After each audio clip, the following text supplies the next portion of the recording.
ustedes se retiren sin escuchar esta magistral ponencia. Nos va a hablar de la nueva izquierda, la ideología del caos. Un aplauso para Agustín Laje.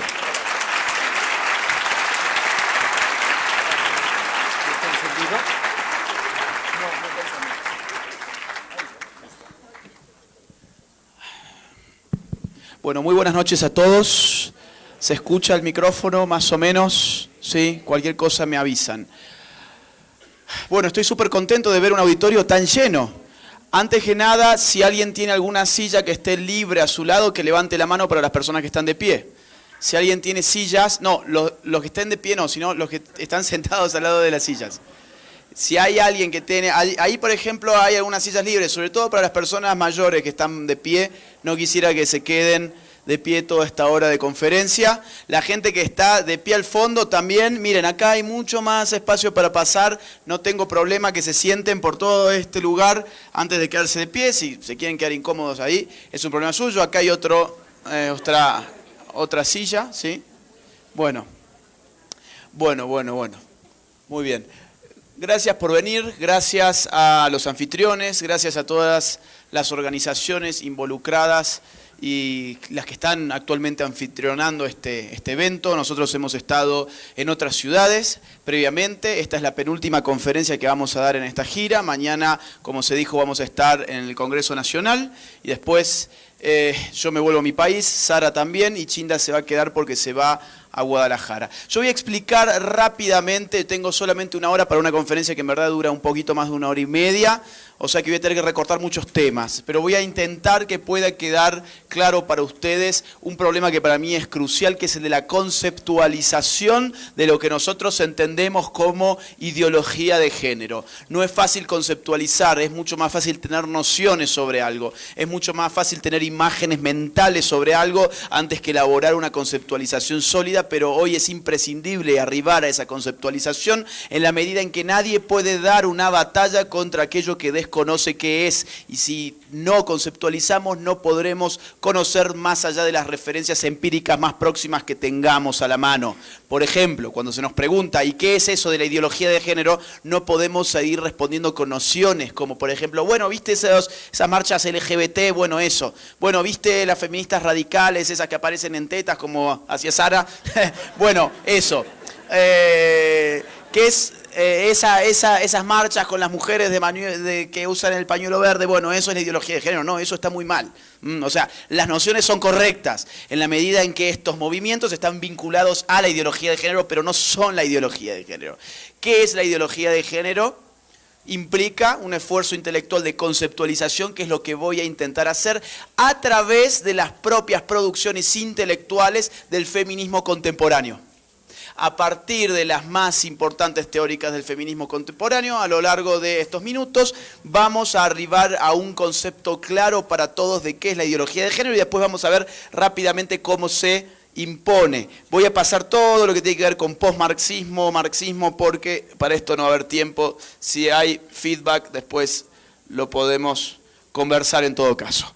Bien, la ideología de género proviene del feminismo de género. El feminismo de género es el feminismo contemporáneo. Feminismos han habido muchos, feminismo de primera ola, segunda ola, tercera ola, posfeminismo, feminismo queer, feminismo de la equidad, feminismo de la diferencia, feminismo radical. La academia tiende a conceptualizar, a categorizar, mejor dicho, los feminismos en distintas etapas, en distintos subgrupos, grupos, etc. A mí eso no me interesa hoy. A mí lo que me interesa hoy es poder agrupar a todos esos feminismos contemporáneos en una categoría bien identificable, que es la de feminismo de género. ¿Por qué feminismo de género? Porque es un feminismo que articula su discurso político a partir de la variable sociológica política del género. La variable del género no es lo mismo que la del sexo. Primer dato, el género no es lo mismo que el sexo. El feminismo anterior al feminismo que estamos viendo hoy apelaba a la mujer como un sujeto sexualmente definido. El feminismo de género es un feminismo que hace hincapié en la construcción artificial de la mujer, en tanto que posee ya no un sexo sino un género. Vamos a hablar sobre cosas que son difíciles y ya estarán escuchándolas. No son fáciles, requiere mucha atención. Yo voy a tratar de ser lo más claro posible en estos temas, pero si no van entendiendo algunas cosas, no se preocupen, porque yo voy a arrancar un círculo, voy a abrir un círculo teórico que después va a terminar cerrando. Y cuando cierre, muchas cosas que van quedando ahí, como por ejemplo, ustedes pueden pensar, pero ¿cómo sexo, género, qué es? Ya me perdí. No se preocupen, yo voy a ir volviendo permanentemente a estas cuestiones para que a ustedes les vaya quedando más claro. ¿Cuándo empieza el feminismo de género al cual tenemos que apelar si queremos definir qué es la ideología de género? En el año, a mi juicio, ¿no? En el año 1948, con la publicación del Segundo Sexo de Simone de Beauvoir. El Segundo Sexo fue un libro muy importante, publicado en Francia, que es más importante, sin embargo, hoy que cuando se publicó. Hoy se vende más que cuando se publicó, hoy se enseña más en todas las universidades que cuando se publicó. Este fue el libro más vendido de la Feria del Libro de Buenos Aires del año pasado. Este libro lo pueden conseguir como novedad. Está muchas veces en el stand de novedad en las librerías mexicanas, por ejemplo. Este libro es muy actual a pesar de que no sea nuevo. Lo actual y lo nuevo no necesariamente es lo mismo. Este libro es muy actual a pesar de que no sea evidentemente una novedad. ¿Por qué trasciende este libro? Por una frase. Los grandes libros trascienden por sentencias filosóficas que cuando uno las lee así nomás parece, qué poético, qué lindo. Nietzsche, por ejemplo, la muerte de Dios. Foucault, por ejemplo, la muerte del sujeto. Los grandes libros trascienden, o los grandes pensadores, por frasecitas. Pero esas frasecitas dicen mucho. La de Simone de Beauvoir en este caso es: no se nace mujer, llega una a serlo. Levante la mano quien antes escuchó esta frase o escuchó el nombre de Simone de Beauvoir o el Segundo Sexo. Fíjense, un montón. El 70 o el 80% del auditorio conoce estas cosas. Si yo les hubiese preguntado esto hace 5 años, nadie hubiese tenido la más mínima idea. La ofensiva es relativamente reciente, pero las ideas no son recientes. Datan de por lo menos la década del 50 del siglo pasado. No se nace mujer, llega a un hacerlo, no suena poético, ok, está muy bien, pero tiene una profundidad filosófica que viene a, digamos, marcarnos a nosotros el origen de la ideología de género. Por eso es que esta frase es tan importante, porque esto es lo que inaugura el pensamiento contemporáneo del género. ¿En qué medida? En la medida en que si no se nace mujer y llega a un hacerlo, eso significa que aquella que nace no nace siendo mujer, no nace como una mujer, no nace con una esencia femenina, no nace como un sujeto naturalmente femenino, sino que la feminidad, el hecho de ser mujer, es un constructo artificial de su entorno, por eso llega a ser mujer. No viene mujer de fábrica, por así decirlo. Se la hace mujer, se la hace ser mujer. En un libro que se llama El Segundo Sexo, significa que hay un primer sexo, incluso en un orden jerárquico. ¿Cuál es ese primer sexo? A ver si se dan cuenta y me están siguiendo. El hombre. El hombre es el primer sexo. El hombre es el que domina un sistema político, cultural, económico, que hace que eso que no es una mujer desde su nacimiento llegue a constituirse, llegue a ser construida como una mujer en virtud de las relaciones sociales que se establecen en ese sistema de dominación. Ese sistema ¿cómo se llama ese sistema? A ver si se dan cuenta. El patriarcado. Fíjense cómo todo esto ya está impreso en nuestra conciencia a pesar de que no hayamos nunca leído Simone de Beauvoir. Ya tenemos toda la filosofía de Simone de Beauvoir totalmente impregnada en nuestra conciencia colectiva, a pesar de que no tengamos el libro y nunca hayamos leído ni siquiera una página del mismo. Es impactante, digo, a mí me impacta. Y, digamos, estudiar las ideas a uno le hacen llegar a la conclusión de que las ideas tienen consecuencias. Y si no creen que tienen consecuencias las ideas, fíjense en las respuestas que estoy recibiendo ahora mismo. Todos conocen este libro, todos conocen a la autora y todos tienen una noción tan fuerte de sus ideas, a pesar de que estoy seguro que la mayoría no lo ha leído, que se me anticipan a mí en lo que yo estoy diciendo. Entonces, no se nace a mujer, llega a un hacerlo, es el gran origen, a mi juicio, de la ideología de género. Aquí empieza un proceso de desnaturalización de la sexualidad humana que después va a cristalizar en la categoría sociológica o pseudo-sociológica del género, a la cual ya nos vamos a aproximar. No se desesperen. Vamos a la década del 70. Kate Millett, la más importante feminista radical de los Estados Unidos, publica en aquellos años en Nueva York, Política Sexual, otro de los grandes libros enseñados en todas las universidades hoy en día. La gran frase de Kate Millett y que y digamos que sintetiza muy bien el espíritu de este libro, es: lo personal es político. Lo personal es político. Esto repiten hoy todos los alumnos de ciencias sociales, todos los alumnos de humanidades, repiten a coro: lo personal es político. Y ustedes legítimamente, si no lo son, pueden pensar: ¿y a mí qué demonios me importa? Es decir, ¿a mí qué me importa que lo personal sea político según esta gente? Bueno, yo les pregunto a ustedes: ¿ustedes son personas? ¿Tienen asuntos personales? ¿Les gusta la idea de que sus asuntos personales sean dignos de intervención política por ser asuntos políticos? No, los asuntos personales son privados, no políticos. Entonces, fíjense cómo este es el origen del totalitarismo moderno, o mejor dicho, posmoderno. ¿Por qué razón? Porque vivimos en un contexto moderno el cual se caracteriza, entre otras cosas, por estar regido políticamente por una organización que se llama el Estado moderno. El Estado moderno es una organización que monopoliza la política, monopoliza el uso de la fuerza, en la cual conviven, digamos, y viven unos personajillos llamados políticos, que son los que manejan las palancas del poder de esa maquinaria. Si nosotros les decimos: oigan, ¿saben qué? Desde nuestras universidades encima, lo personal es político, en última instancia lo que les estamos diciendo es: expandan su dominio hacia mi persona. ¿Por qué? Porque la relación que yo, por ejemplo, tengo con mi novia, la relación de un esposo con su esposa, la relación de un padre con un hijo, por ser relaciones personales, son al mismo tiempo relaciones políticas, y si son relaciones políticas, insisto, quedan bajo el dominio de los políticos para su intervención, su diseño, su rediseño, su manipulación. Vamos a ver algunos ejemplos prácticos después. Mientras tanto, vamos a ir trazando este mapa teórico y vamos a ir viendo cómo se va radicalizando con el tiempo. La próxima feminista que me interesa abordar es Monique Wittig. Volvemos a Francia, pero nos vamos a la década del 80. Ella escribe una serie de ensayos. En ellos presenta dos teorías, por lo menos, que a mí me gustaría compartir esta tarde. La primera es que existe un régimen de heterosexualidad obligatorio o heteronormatividad. Régimen de heterosexualidad obligatorio o heteronormatividad. Levante la mano y déjela alzada, y no sean tímidos, aquellos que han escuchado previamente estos términos, estos conceptos. Déjenlas alzadas. Bien, fíjense ustedes que la mayor parte de los que tienen las manos alzadas son jóvenes. En general, la mayor parte son jóvenes. ¿Por qué es eso? Porque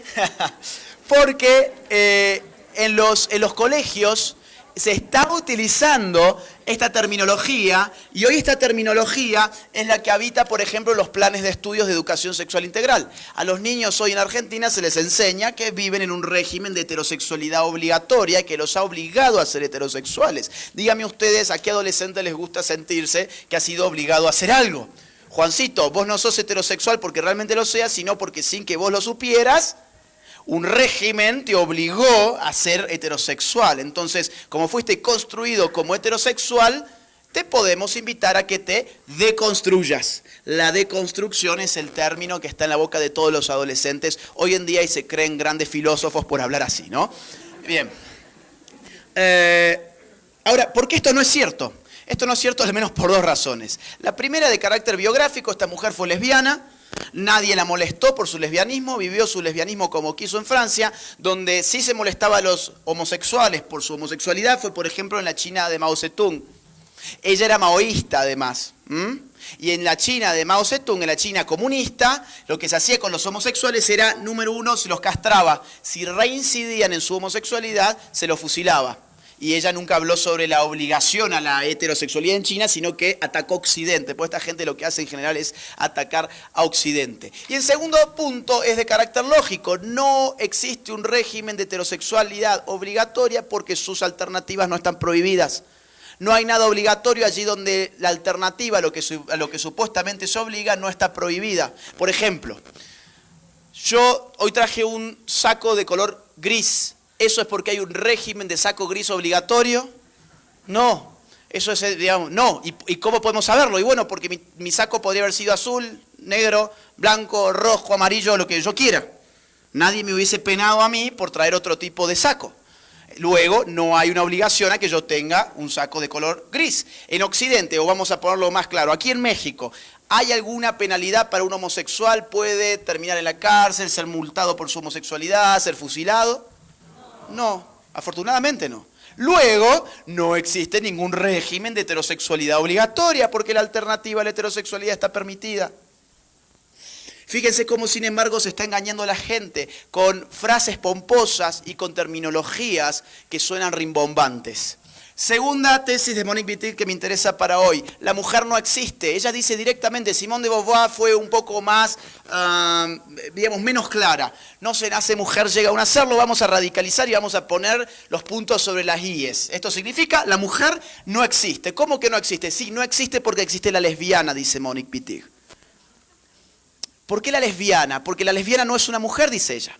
La lesbiana es otra forma de ser humano, es otra forma de sexualidad, que no encaja con la mujer ni con el hombre. Incluso es una categoría política que viene a subvertir el binarismo sexual con el cual hemos sido engañados, dice ella. Claro, binarismo ¿qué es? Dos. Binarismo sexual ¿qué es? Hombre y mujer, dos sexos. Ella dice, no, la lesbiana es un 3 y habilita un 4, un 5, un 6, un 7. ¿Cuántos géneros dice hoy la ONU que existen? Más de 110. Estamos hablando de la década del 80, ¿ok? Las ideas tienen consecuencias. ¿No han visto que el feminismo de hoy es predominantemente lésbico? Llaman en sus consignas a lesbianizarse, lesbianizate escriben. En Argentina escriben, hacete torta, la vida es corta. Torta por tortillera. No sé si acá se dice así también. Se ríe el padre ahí atrás. Bien. En España ponen hetero muerto, abono para mi huerto, heterosexual muerto, ¿no? Abono para mi huerto. Claro, este feminismo lésbico toma el lesbianismo como una opción política radical, en la medida en que si el hombre es el enemigo, ¿cómo nos vamos a acostar con el enemigo? ¿Cómo vamos a tener un proyecto de vida en común con alguien que está a nuestras antípodas en esta guerra? Entonces, todo esto tiene una raíz teórica muy honda que es lo que estoy tratando de desentrañar rápidamente, ¿ok? Ahora bien, esto es una estupidez. Así, lisa y llanamente. La mujer lesbiana no es una no mujer, sino que es una mujer con una orientación sexual que no es heterosexual, punto final. Eso es todo. Es tan mujer como la mujer que tiene otro gusto, digamos, que tiene un gusto o tiene una atracción por el hombre, nada más. El problema con las estupideces es cuando nadie se toma el trabajo de refutarlas en el momento en que tienen que ser refutadas, porque poco a poco pueden ir adquiriendo la autoridad de lo verdadero. Y ustedes pueden pensar, ¿cuán verdadero es esto para la gente? Es decir, todos sabemos que las mujeres sí existen. Y nos comportamos como si las mujeres sí existieran. El problema no somos nosotros, sino son las estructuras de poder. Hoy en día el Estado-Nación y los organismos internacionales... Sara, perdón, ¿tenés mi celular? Quedó ahí. Perdón. Corto un segundito porque además tenía yo ahí unas hojas, ¿no? Acá abajo. Tuyo, perdón. Perdóname. Y aparte me acaba de caer algo justo en la cabeza que si no lo digo ahora después lo pierdo. Perdón, hay un chico de acá que me dio un trabajo que quería que se lo corrija y no sé dónde está y después no te voy a ver. Así que si levantás la mano, si se lo pueden ir pasando para allá atrás, así está todo escrito, o sea, todo, gracias. Bueno, sigo. Entonces, el gran problema es que los organismos internacionales y los Estados-nación ya han asumido que esta hipótesis, o esta tesis, mejor dicho, es cierta. Se los voy a mostrar con ejemplos prácticos que están pasando actualmente. A ver si la cosita esta me responde, ¿no? Ahí va. Irene Rotella es un travesti de Paraguay que representa a las mujeres paraguayas en ONU Mujeres. Es decir, un hombre que se autopercibe como una mujer está representando a las mujeres de su país en ONU Mujeres. Esto solamente es posible si una organización tan importante, la más importante del mundo como ONU, ha entendido que la mujer en verdad no existe. Porque si cualquiera puede ser una mujer, entonces díganme qué es ser una mujer. Si yo puedo ser tan mujer como la señora que está acá sentada, díganme entonces cuál es su esencia, cuál es su naturaleza. Evidentemente ninguna.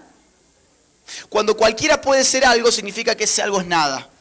Si cualquiera puede ser una mujer, si este señor puede ser una mujer, entonces una mujer significa absolutamente nada. La mujer en última instancia no existe. Esto me trae muchos problemas. Aviso a la organización. Si alguien puede socorrer. Este es un caso argentino. Sergio, ¿ok? Un señor se llama Sergio, cumple 60 años. A los 60 años las mujeres se jubilan, a los 65 años los hombres se jubilan en nuestro país. Estoy muy fatigado. Estoy muy fatigado. A los 65 años los hombres se jubilan, a los 60 años las mujeres se jubilan en la Argentina, ¿ok? Este señor en la Argentina cumple 60 años y dice, no quiero ir a trabajar más, ¿ok? Entonces tengo un Estado que me dice que cualquiera puede ser una mujer, yo también quiero ser una mujer, así que voy y me cambio el sexo frente a mi Estado. Y entonces ahora ni siquiera se puso Marta, se puso Sergia, cambió la O por la A. La O por la A y ya está. Y ahora es Sergia, entonces se jubiló 5 años antes. Ahora fíjense cómo responde el Estado a la consulta del periódico, del diario Clarín, el más importante de la Argentina. Esto tiene... No, atrás, por favor. No tiene puntero. Dice, no estamos acá para juzgar. El Estado responde, no estamos acá para juzgar. Una curiosidad, porque lo que define al Estado moderno es la capacidad para juzgar dentro de su propio territorio. Pero cuando se trata de estos asuntos, no estamos acá para juzgar, que en última instancia significa no estamos acá para discernir. ¿Discernir qué cosa? Si Sergio es Sergia, si Sergia es Sergia, si Sergia es Sergio, si Sergio es Sergio, ¿quién demonios es este sujeto? No lo podemos saber porque como Estado hemos asumido que la realidad depende de la autopercepción. Y la autopercepción es una subjetividad extremada, radical, que parte y va desde y hacia uno mismo, pero condiciona la realidad de los demás. Entonces, fíjense las contradicciones, y si alguien me ayuda a pasar, ahí va. Ok, te digo allá, ya está, esta porquería, ya está.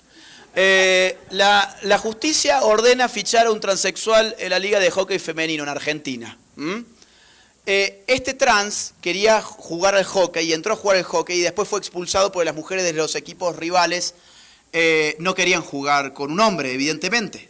No querían hacerlo. Recurre él a la justicia y la justicia dice, tenemos la ley de identidad de género que básicamente dice que uno es aquello que autopercibe ser. Entonces, si él autopercibe ser ella, entonces ella es ella. Ella es una mujer. Y si es una mujer, ¿por qué no va a poder competir con las mujeres en hockey femenino? ¿Sí? No estamos acá para juzgar. Vamos a la próxima. Y esto está pasando en un montón de lugares. Un adolescente transexual gana una competición a categoría femenina de atletismo. Vamos a la próxima. Un hombre transgénero campeona de levantamiento de peso en Australia. Vamos a la próxima. De triunfar en el balonmano masculino, jugar al fútbol femenino australiano. En este caso, para los que tengan buena vista, podrán confirmar que no hizo ni el más mínimo esfuerzo para parecerse a una mujer. Se puso la peluquita y ya está. Y a jugar con las chicas al fútbol. Próxima. Vamos a hacer un ejercicio rápido. ¿Saben quién es Ángela Ponce? No, a ver, levanten la mano y con sinceridad, ¿quiénes saben quién es Ángela Ponce, la Miss España, ok? Levanten la mano y déjenla alzada, déjenla arriba. Y el resto, dése vuelta y mire, digamos, tenemos un 90% del auditorio que sabe quién es Ángela Ponce. Ya está, bajen las manos. Ahora, levante la mano, ¿quién sabe cuál es el nombre de quien ganó el certamen Miss Universo? 1, 2, 3, 4, 5, ok. Eso representa, no sé, será un 1% de los que estamos. 1% de los que estamos hoy acá. El agua, acá. Gracias. Bueno, fíjense, o sea, digamos, si quieren una confirmación de que estamos viviendo una guerra psicopolítica, es lo que acaba de pasar acá. Todos sabemos quién es Ángela Ponce. ¿Por qué? Porque no es Ángela. Todos sabemos quién es Ángela Ponce justamente por lo que no es una mujer. Es una mujer trans, como le dicen en lenguaje políticamente correcto. O sea, es un hombre que se autopercibe como una mujer, como me gusta llamarlo a mí. Acá hubo un tema que es interesante. Miss Universo hubo una chica que fue expulsada, no sé si ustedes sabían. Miss Ucrania fue expulsada porque se descubrió que hace algunos años había sido madre y en este concurso llamativamente se prohíbe el ingreso de mujeres que hayan sido madres. Fíjense ustedes qué tétrico. Es decir, una mujer no puede ingresar al certamen si ha sido madre, y ser madre es lo que, digamos, la capacidad de dar vida es lo que distingue radicalmente a un sexo de otro, a la mujer respecto del hombre. Lo que distingue radicalmente a la mujer del hombre es su capacidad de dar vida.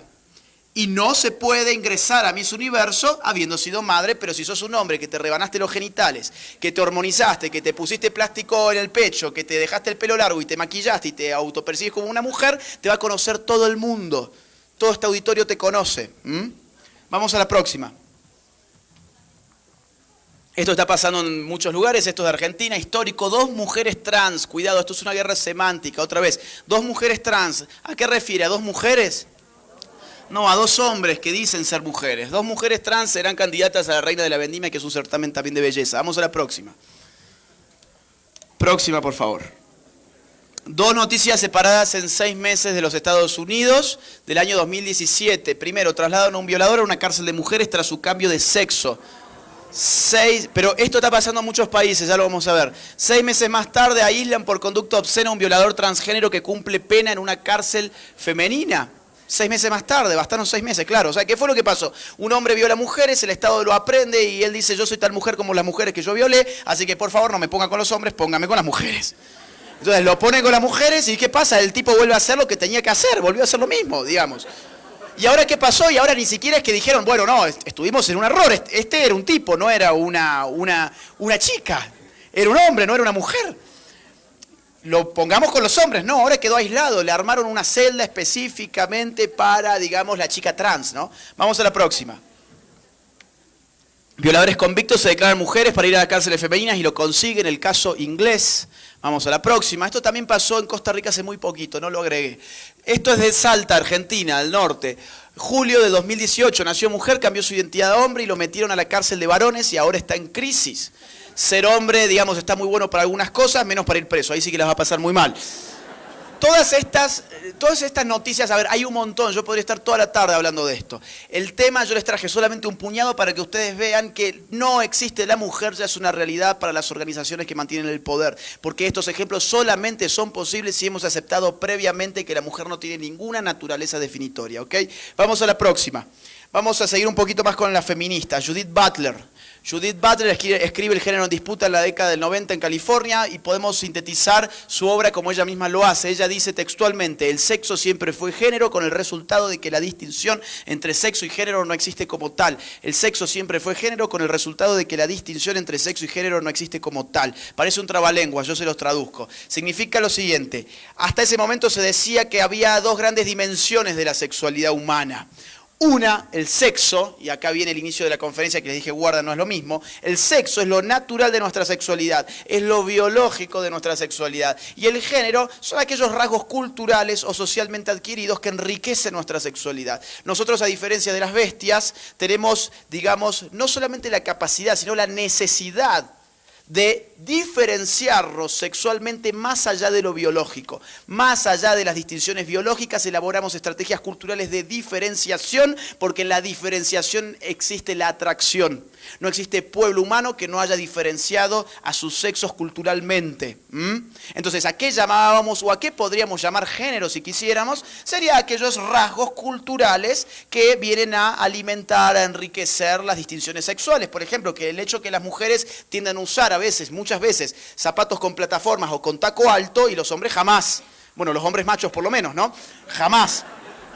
Eso no es porque ninguna mujer haya nacido con un taco puesto, no es naturaleza, es una estrategia de diferenciación cultural, nada más. El gran problema es que acá lo que se está diciendo es una cosa radicalmente distinta. Acá se está diciendo el sexo siempre fue género, lo cual implica decir la sexualidad humana se puede reducir a una de esas 2 dimensiones que es la cultura.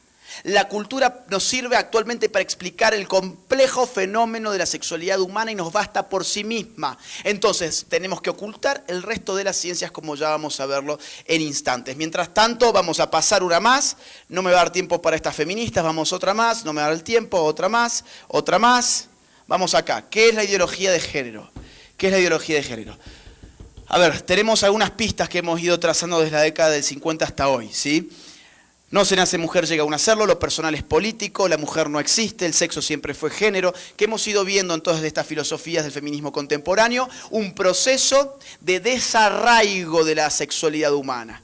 Hemos empezado a deconstruir aquello que de natural tiene nuestra sexualidad para postular nuestra sexualidad como un mero constructo de la cultura. Resolvemos nuestra sexualidad en una única variable que es la cultura. Entonces, la ideología de género en una oración es un conjunto de ideas anticientíficas que con propósitos políticos autoritarios desarraigan de la sexualidad humana su naturaleza y la explican exclusivamente a partir de la cultura. cultura. Voy a desarmar rápidamente esta frase. ¿Por qué un conjunto de ideas anticientíficas? Porque evidentemente para explicar la sexualidad solamente en términos de cultura necesitamos esconder, aniquilar, digamos, aquellas ciencias naturales, biológicas, que van a dar cuenta de que la sexualidad humana tiene un fondo duro, que tiene una naturaleza estable, inmutable, eterna.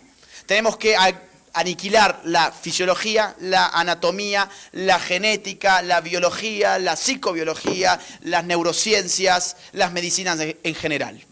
¿Por qué? Porque todas estas ciencias van a ir dando cuenta de cómo la sexualidad humana está naturalmente determinada y nuestra propuesta es hacer de cuenta que solamente la cultura y por lo tanto luego la autopercepción bastan para lograr un conocimiento profundo de la sexualidad.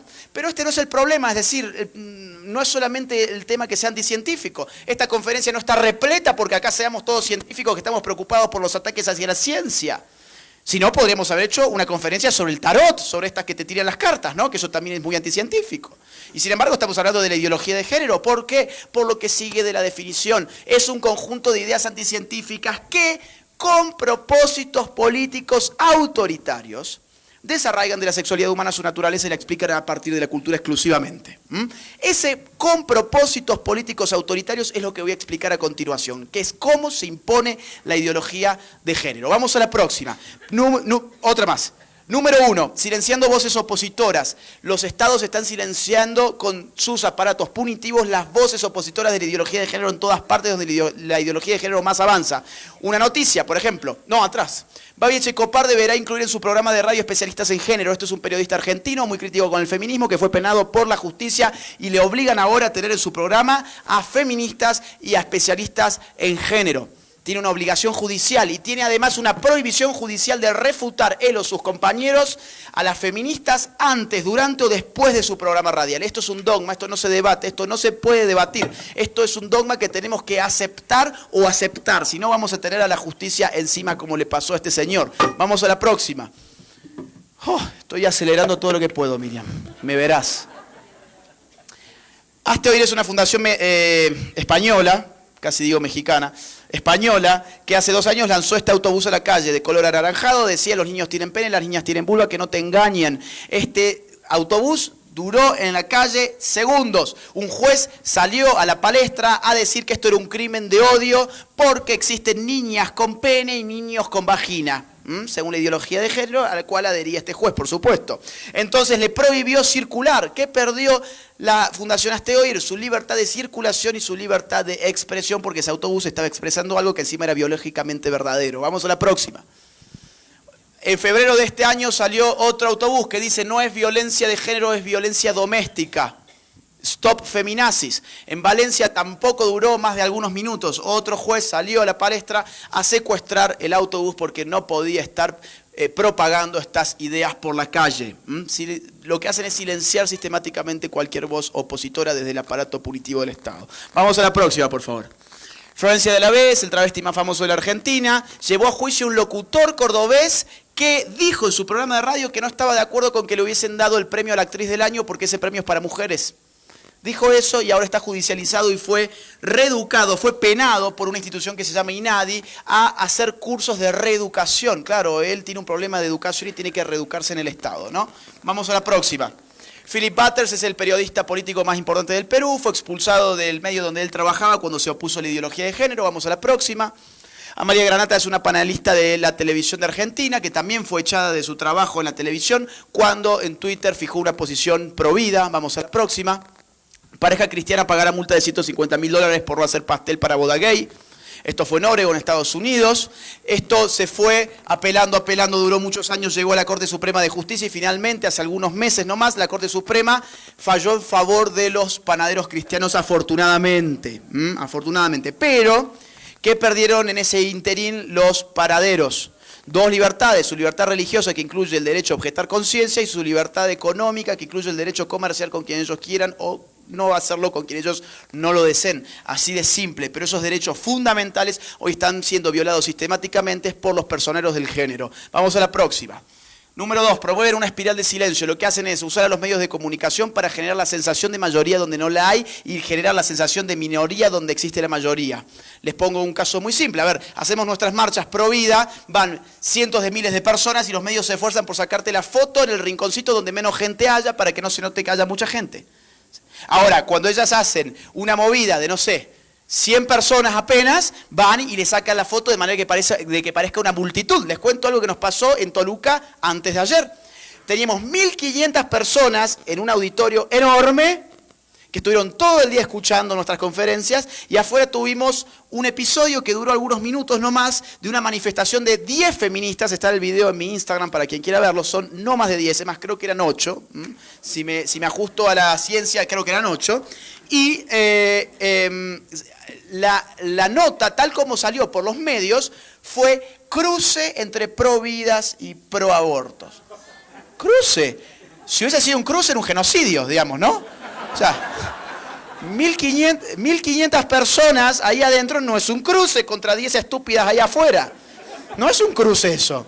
Ahora, sin embargo, ¿por qué lo presenta así la noticia? Para darte la sensación de que eran dos equipos equitativos, simétricos, cuantitativamente parecidos. Y eso no era así. Pero quien no vino y lee eso dice, bueno, mira, acá hay un equilibrio de fuerzas. No, no hay un equilibrio de fuerzas. Nosotros somos mucho más. El tema es que nos venden que somos menos. Ese es el gran problema. Y una de las estrategias que usan para hacer eso es apelar a los famosos. Apelan a los famosos que se prestan a estas prácticas. Por ejemplo, el caso que ustedes ven en la pantalla es de Lali Espósito, una cantante que acaba de sacar un éxito comercial junto con Thalía y que fue a los Grammy Latinos con su pañuelo verde y que es muy seguida por las chiquitas de 11 a 17 años. Es cantante y actriz ella, entre comillas, ¿no? Digamos que no canta muy bien ni tampoco actúa muy bien, pero bueno, ese es otro tema. Entonces ella, al usar su pañuelo verde, marca una moda en toda una generación. Miren, vamos a ir a la próxima y a la próxima, para que vean que esto no es arbitrario. Esto es de los Oscar. En los Oscar directamente, claro, el aborto ya es legal, digamos, en los Estados Unidos, de hace mucho tiempo. Entonces, ¿qué llevan los pines de Planned Parenthood? Ya vieron con la doctora Chinda qué es Planned Parenthood. Entonces, las actrices allí ya no van con el pañuelo verde, directamente van con el pin de Planned Parenthood, ¿ok? Vamos a la próxima. Planned Parenthood es la IPPF, para quien no lo tenga claro eso. Entonces, ¿cuál es el resultado? Digamos, chiquitas que quieren estar a la moda, ser cool, no ser marginadas, ser parte de la gran tendencia, y entonces usan el pañuelo verde como quien usara un par de zapatos que están a la moda, nada más. Vamos a la próxima. Y quienes usan los pañuelos celestes reciben una golpiza en Argentina. El caso que ustedes ven en la pantalla es de una chica lesbiana que es provida y que subió su historia a su Instagram cuando salió a la calle con el pañuelo celeste y la molieron a patadas en el piso, ¿ok? Entonces díganme ustedes, ¿cuál es el incentivo que ella tiene para seguir usando su pañuelo? Ninguno, no lo va a usar más. Y las personas que ven estos casos dicen, no, ¿para qué yo me voy a meter en esos problemas? Mejor yo quiero ser parte de la mayoría y esa mayoría está mediáticamente construida. Ese es el gran problema de todo esto. Vamos a la próxima. 3, haciendo ingeniería cultural. Este caso es de Gran Bretaña hace 2 años. La Asociación de Médicos Británicos bajó un manual de lenguaje médico en el cual se les prohíbe a los médicos británicos decir la palabra mamá, papá, hombre y mujer. Mamá, papá, hombre y mujer está prohibido hoy en el lenguaje médico. Esto no es una revolución, esto viene de arriba. Es decir, hay un poder que te va digitando cómo tiene que ser tu cultura. Incluso se termina metiendo con tu propia manera de hablar. Te dicen qué tenés que decir y qué no podés decir. Vamos a la próxima. Fíjense lo que pasa, esto ya es un extremo. En Canadá se aprobó una ley que castiga severamente a quienes usen pronombres de género equivocados. ¿Qué significa esto? Si ahora estamos en Canadá y yo me autopercibo como Agustina en vez de como Agustín y alguno de ustedes me trata de él en vez de ella, ustedes están usando un pronombre de género equivocado respecto de mi nueva identidad de género. Entonces yo los puedo judicializar a ustedes y ustedes pueden terminar hasta 6 meses presos, por decir la verdad. Vamos a la próxima, ¿ven? Se dan cuenta, no es el problema de la autopercepción, el problema es que esa autopercepción genera una obligación en los demás de ser partícipes de esa fantasía. Ese es el problema, que, a ver, si mi amiga Miriam, que no sé por dónde está, se quiere autopercibir como la Mujer Maravilla, bueno, es un problema suyo. El problema es cuando el Estado me viene a obligar a mí a que yo la tengo que percibir a ella como lo que no es. Y decirle a mis hijos que también pueden ser como la Mujer Maravilla. Ese es el problema. Esto es en California, exactamente lo mismo. Una ley solamente que no te mete preso, pero te cobra una multa de hasta $250.000 por no usar el pronombre de género correcto en términos de la identidad de género de las personas. Vamos a la próxima. En Nueva York también hay una penalidad que va hasta $150.000. Fíjense, esto está informado por The Washington Post, por ejemplo. Vamos a la próxima. TODES, el primer programa de TV de la Argentina con lenguaje inclusivo. Es un programa que pagamos con nuestros impuestos, depende del Estado, está financiado por el Estado porque es de la universidad pública y su objetivo es reeducarnos en lenguaje inclusivo. ¿Saben lo que es el lenguaje inclusivo, no? Es decir, todos éramos malos y todos hablábamos mal porque éramos todos muy brutos. Cada vez que decíamos, yo cuando dije gracias a todos, en verdad me estaba refiriendo solamente a los hombres heterosexuales y dejé a todo el resto afuera. Entonces ahora ni siquiera basta con todos y todas, ahora hay que cambiar la O y la A por la E, porque hay una élite intelectual iluminada que son muy inteligentes y entonces ellos nos dicen a nosotros, oigan, ustedes tienen que hablar bien, por favor. No, atrás, por favor. Ustedes tienen que hablar bien. Y se habla bien cambiando la O y la A por la E y además páguennos a nosotros el sueldo para que nosotros los reeduquemos a ustedes, por supuesto, ¿no? Vamos a la próxima. En Francia, hace muy poquitos meses, el gobierno pidió que ya no se dijera más, o sea, prohibió, mejor dicho, que se diga en las escuelas madre y padre y en lugar de estos términos ahora se usa paternidad 1 y paternidad 2. Vamos a la próxima. Guía para el uso del lenguaje inclusivo del Perú dice que caballerosidad, hombría e instinto maternal deben ser abandonadas este tipo de expresiones porque son sexistas y no pueden ser presentadas en forma inclusiva. El Estado te está diciendo cómo tenés que hablar como si fueses un chico de 3 años. ¿Se dan cuenta lo que es el totalitarismo y lo que lleva la idea de lo personal es político? Es esto. Vamos a la próxima. 4. Violando el derecho humano de los padres de familia de elegir la educación de sus hijos. Elegir la educación de sus hijos es un derecho humano. Está contemplado en pactos internacionales, ¿ok? Que se está violentando sistemáticamente. Este es un ejemplo de un manual de educación sexual integral de la Argentina que se está enseñando en los colegios y que está producido por el propio Estado argentino. Esta página ofrece un ejercicio para que los chicos lo hagan en el colegio. Se llama El género opuesto, dura 30 minutos, no se lee muy bien, pero yo me lo acuerdo ya de memoria, así que se los digo así.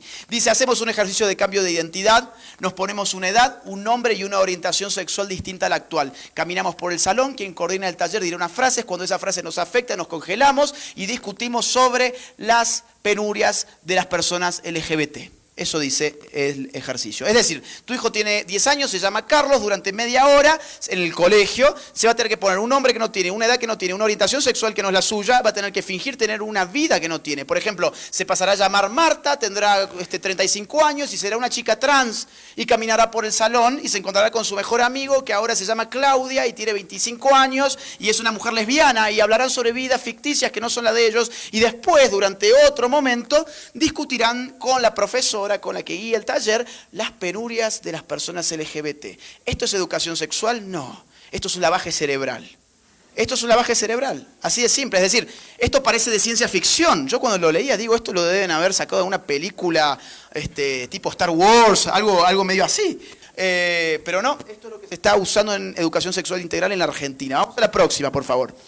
Esta es la propuesta de educación sexual integral en la Argentina, firmada por el Estado, para el nivel inicial. ¿Qué es el nivel inicial? Los más chiquititos. Al fondo, el último párrafo dice que la educación sexual integral en el nivel inicial apunta a desnaturalizar los modos socioculturales de ser niños y de ser niñas. Es decir, vos mandás a tu hijo de 5 años al colegio, al jardín de infantes, al kindergarten, para que le desnaturalicen la forma de ser niño y de ser niña. ¿Y cómo se hace eso? Bueno, vamos a la próxima. Por ejemplo, así. Disfrazamos en el colegio a los chiquitos de nenas, les enseñamos a maquillarse, a ponerse collares, aritos, etcétera, todo lo que caracteriza al género femenino, dirían ellos. Entonces, bueno, les desnaturalizamos de esa forma su forma sociocultural de ser niño. Vamos a la próxima. Bueno, acá puse otra foto, esto está siendo cada vez más común en varios jardines de infantes. Vamos a la próxima. Fíjense, vamos otra más. Acá, esto es de Costa Rica. Esto se enseña en educación sexual a los niños de Costa Rica. Dice así: habría un nivel mesosocial en donde estarían los factores que fomentan la violencia, como la segregación urbana, el microtráfico de drogas y un factor de tipo cultural, la masculinidad. Es decir, la violencia está causada, entre otras cosas, por la masculinidad. La masculinidad explica la violencia en Costa Rica y eso se lo dicen a los niños. ¿Qué están haciendo? Inculcándole culpas por ser hombres. Le están inculcando vergüenza y culpa de su hombría, de su masculinidad. ¿Y qué están haciendo con las niñas? Inculcándole miedo al hombre, odio al hombre, resentimiento al hombre, porque el hombre contiene el factor que explica la violencia en tu país. Eso es lo que están llamando hoy como educación sexual. Vamos a la próxima. 5. Crean conflictos permanentemente, aunque esos conflictos en verdad no existan. Así avanzan ellos. Vamos a ver algunas noticias de lo que está pasando en algunos países. En Suecia, por ejemplo, el partido de izquierda llevó un proyecto de ley para obligar a los hombres a orinar de sentados. ¿Sí? O sea, ahora hay un conflicto porque los hombres lo hacen de pie y las mujeres sentadas, y la igualdad de género dice que tenemos que ser iguales y el Estado tiene que llevar la igualdad de género, etcétera, ¿no? Ahora, ¿hay un conflicto con eso? No, evidentemente no hay un conflicto con eso. Lo que hace esta gente es divide y reinarás. Yo te creo el conflicto para después yo resolvértelo y encima cobrar de tus impuestos mi sueldo. Eso es lo que están haciendo. Porque ¿cómo se implementa esta ley? A mí se me ocurren dos opciones. O pones un policía al lado de cada retrete a que mire a ver cómo está haciendo el sueco pis. O pones una camarita en cada baño para que filme y atrás un burócrata con su laptop mirando a ver si están haciendo pis de pie o no. Entonces, evidentemente esta ley no se puede aplicar, no es el objeto aplicarla. El objeto es bajar un discurso conflictivo, divisor, desde arriba hacia abajo. El Estado está dividiendo a la gente. ¿Para qué? Para después venderle la unidad a través de ideologías. Vamos a la segunda, que la tengo ahí en la pantalla. El gobierno vasco busca prohibir el fútbol en los colegios por ser una actividad sexista. Ahora hay un gran problema con el fútbol. Es sexista, va contra la igualdad de género, etcétera, etcétera. Lo cierto es que en Occidente nunca hubo ningún problema con el fútbol. Es decir, en Occidente las mujeres pueden jugar al fútbol, juegan al fútbol, lo juegan muy bien, muchas veces se juega incluso fútbol mixto, y ahora esto está sujeto a una prohibición. La ideología de género opera así. Te ofrece liberación, das vuelta a la página y siempre está seguida de una prohibición más. Vamos a la próxima. Fíjense, esto es interesante porque es de acá de México. Ustedes saben que los anteriores años me denunciaban de Morena y también de unos periódicos y me querían aplicar el artículo 33 para expulsarme del país. Entonces decidí no hablar más sobre México cuando vengo a México. Pero hoy voy a hablar sobre los baños mexicanos, así que, y como ya me vuelvo mañana, bueno, ya está.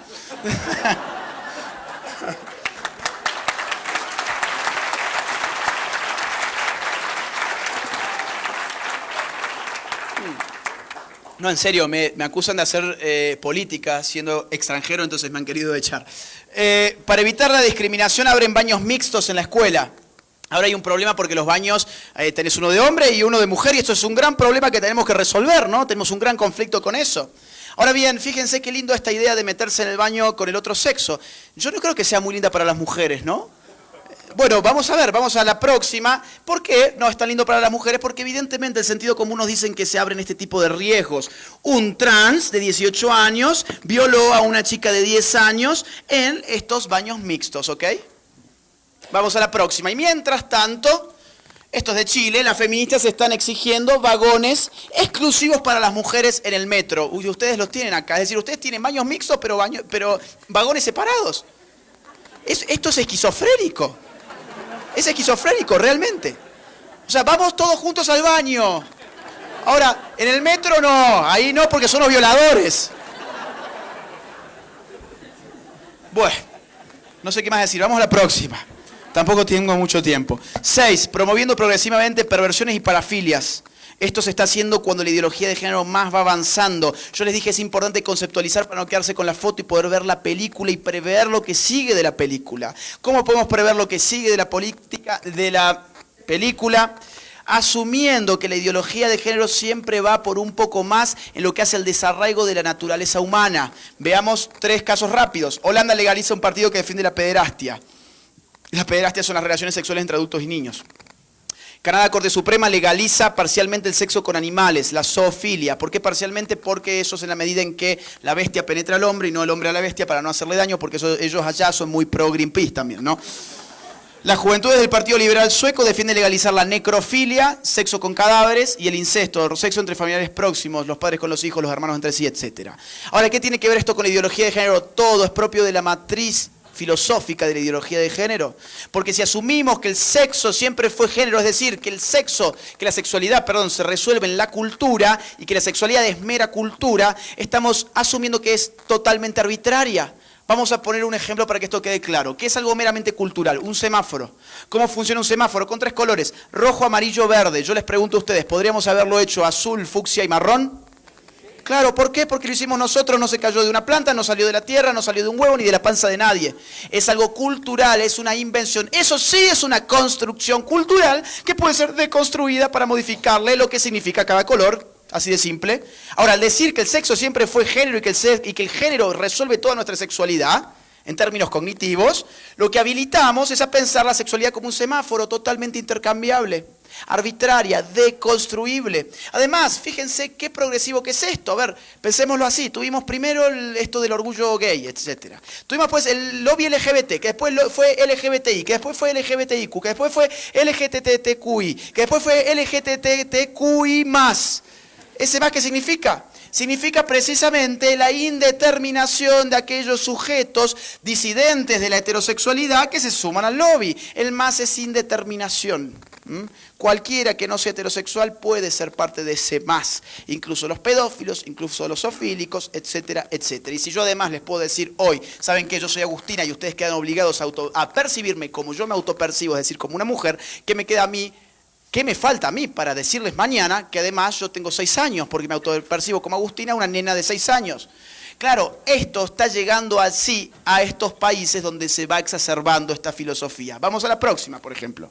Vamos a ver algunos casos. Un holandés de 69 años acude a la justicia para quitarse 20 años del DNI y él se autopercibe 20 años más joven. Próxima.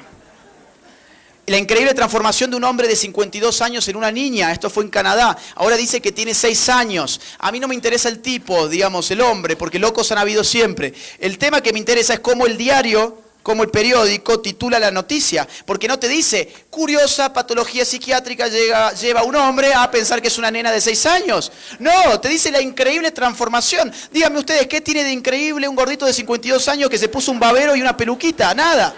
No es increíble, en todo caso es penoso y tiene que mover a la compasión, nada más. Ahora, se transformó en algo. ¿Y entonces por qué titulan así? ¿Se dan cuenta? Los medios de comunicación son el cáncer de Occidente. Vamos a la próxima. Acá está antes el señor arriba, en las fotos de arriba, con sus 7 hijos, abajo tras su increíble transformación que consta de 2 muñecas de trapo y de un tutú. ¿Dónde está con el tutú? En la escuela donde las nenas de 6 años están. ¿Sí? Próxima. Esto fue en Chicago, un hombre que violó a 3 mujeres chicas, a 3 chicas, ahora dice que es un niño atrapado en el cuerpo de un adulto. Claro, esto se está prestando para este tipo de artilugios. Vamos a la próxima. La pedofilia es una orientación sexual como la heterosexualidad y la homosexualidad, dicen psicólogos al Parlamento canadiense. Vamos a la próxima. Esto fue en Alemania, una polémica charla de TEDx. Vieron estas conferencias magistrales con superfilmaciones que se difunden por todos lados, muy bien financiadas. Intenta normalizar la pedofilia como una orientación sexual natural. Se dijo allí eso, que la pedofilia es una orientación sexual natural. ¿Qué significa? Si tenés 50 años y te excitas con una chiquita de 5 o con un chiquito de 7, eso significa que quédate tranquilo, no hay nada malo en vos, es una cosa totalmente natural. ¿Sí? Vamos a la próxima, por favor. En revista Cosmopolitan, una chica describe cómo es tener sexo con su padre, y todo en términos muy amorosos, es decir, miren la foto, se dan la manito, es todo sumamente romántico, aceptable, celebrable. Vamos a la próxima. The New York Times, la pedofilia es un desorden, no un crimen. Esto es una ventana de Overton total. A ver, primero es un crimen, después es un desorden, después es una orientación sexual, después es parte de un lobby, después es una orientación y después es un orgullo. Y ahí fíjense cómo está. O sea, cómo está el dibujo. Los niños, porque eso es información pura, ¿ok? Los niños no tienen rostro, no tienen personalidad. El único que tiene personalidad ahí es el pedófilo, que está sufriendo, siente dolor, tiene una cara de sufrimiento terrible, está casi llorando, se retuerce del dolor. Entonces lo que tratan de generar en nosotros en este tipo de notas es empatía, no con los niñitos que están allí, que no tienen ni siquiera rostro, sino con el pedófilo. Vamos a la próxima, por favor. Una mujer de 72 años y su nieto de 26 enamorados y a la espera de un bebé. Otra información incorrecta, es decir, una mujer de esa edad no puede tener un hijo. Vamos a la próxima, por favor. Habrá alquilado un vientre, en todo caso. Confesó estar enamorada, se casó con una estación de tren y asegura tener sexo mental con ella. Carol contó que su relación con el edificio comenzó en 2011 y 4 años después se casó con ella. A ver, para quien no entienda bien, la señora de la foto es Carol y la pared es su esposo, ¿no? Bien. otra vez, el problema acá es el título, es cómo te lo informa el medio, porque no te dice extraña patología psiquiátrica lleva a una mujer a pensar que hace el amor con la pared de una estación de trenes. No, te dicen que eso es un matrimonio, que eso es una orientación sexual. Ustedes lean la nota y te informan que esto es otro tipo de orientación sexual que se llama objetofilia. Y ustedes que se rieron entonces, sigamos la lógica, ¿qué serían? Objetofóbicos. Y la fobia sí es una enfermedad mental clasificada en los manuales de psiquiatría. Entonces, ¿quiénes son los enfermos mentales? No, Carol, ustedes por haberse reído. ¿Se dan cuenta? Así opera la ideología de género. Vamos a la próxima. Otra más. Ella me hace feliz y la amo, dice joven que se casará con su muñeca zombie y revela los íntimos detalles de su historia romántica. Otra vez, esto no es una patología, es una historia de amor. Una increíble historia de amor con una espantosa muñeca. Vamos a la próxima, por favor. 7, a través, y ya voy cerrando, a través del apoyo de organizaciones internacionales, como ya hemos visto, ya algo dijo Sara, ya dijo también mucho Chinda, esto tiene el apoyo de los organismos internacionales. Cuando inició el debate por el aborto en la Argentina, salió esta noticia, la ONU felicita a la Argentina y le pide la aprobación de la ley. ¿Quién es la ONU para pedirle a un país soberano que apruebe o no apruebe una ley? Nadie. Los que tienen que exigirle a sus legisladores una representación política veraz es el pueblo de ese Estado-nación, no los burócratas de la ONU. Y sin embargo, acá tenemos a la ONU pidiéndole a un Estado supuestamente soberano, y el problema, el fondo de la cuestión es que nuestros Estados ya no son soberanos, que apruebe una ley que a la ONU le interesa. Vamos a la próxima, es decir, cuando la ley no se aprobó, salió esto, expertas de la ONU lamentan profundamente el rechazo del Senado argentino a la despenalización del aborto. Vamos a la próxima, fíjense esta, fue en febrero del año 2018, una opinión consultiva de la Corte Interamericana de Derechos Humanos reconoció el matrimonio igualitario y llamó a los países de la región a legalizarlos. Es decir, una corte, ¿saben cuántas personas integran la corte en calidad de jueces? 7. 7 personas le dicen a todos los países de la región que tienen que legalizar el matrimonio homosexual, la adopción homosexual y las políticas de identidad de género. Ese era el paquete entero, ¿sí? 7 personas a millones y millones de latinoamericanos. ¿Eso es democracia o dictadura? Dictadura, evidentemente. Vamos a la próxima. Vamos otra más. Último punto que voy a hablar ahora. Con muy buen financiamiento. Por ejemplo, el día anterior en que se votó, mejor dicho, en Senado, Amnistía Internacional puso más de $1 millón para teñir la contratapa de The New York Times de verde, con un mensaje que le decía a los senadores, el mundo los está mirando, es decir, ellos los están mirando y les están pidiendo que aprueben la ley. Y pusieron $1 millón para que esa tapa saliera de ese color. Fue un último manotazo de ahogado porque en ese momento ya se sabía más o menos cómo iba a salir la votación. Vamos a la próxima, por favor. Planned Parenthood puso más de $5 millones en Argentina para las campañas. Vamos a la próxima. Vamos a la próxima, ya se habló acá de los órganos, también Planned Parenthood está metida con el tema de las hormonas, que es un gran negocio. Bill Gates y Warren Buffett también financian. Vamos a la próxima. Esta es la página de la Fundación de Bill y Melinda Gates, donde se apoya el aborto abiertamente y a las organizaciones abortistas. Vamos a la próxima. Yo les pongo las páginas para que vean que esto no son teorías de la conspiración. Open Society de George Soros tiene una sección exclusiva de LGBTI, donde aparecen, todas las organizaciones que está financiando Open Society de género y sobre todo LGBTI y feministas. Vamos a la próxima. Y por último, bajo el manto de la industria mediática y la academia. Las universidades están tomadas y los medios de comunicación están totalmente tomados. Así que vamos a la última placa. ¿Qué queda después de todo? ¿Qué queda después de todo esto que hemos visto? Es decir, mi charla no ha sido nada esperanzadora. No ha sido, digamos, que uno salga acá, vamos a ganar. No, ha sido un poco triste incluso, ¿no? ¿Qué queda después de todo? Lo único que queda es resistir. Lo único que queda es resistir, lo único que nosotros tenemos es un cuerpo para poder ponerlo en el espacio público y poner muchos cuerpos en el espacio público para que los recolectores de votos, que son los políticos, vean muchos votos en potencia de nuestro lado. Si nosotros nos quedamos encerrados en los templos, en las iglesias o en nuestra casa, no tenemos ningún poder definitorio sobre aquello que se llama opinión pública. Nuestra misión en este momento es definir qué es la opinión pública, porque si nosotros callamos la definen ellos y hace más ruido una persona gritando que 1000 callando. Entonces el desafío es poner a las masas en las calles, en toda América Latina, y especialmente ahora aquí que estamos en México, para que esos políticos que son unos crápulas, pero dependemos de ellos de todas maneras, vean por lo menos que acá tienen votos.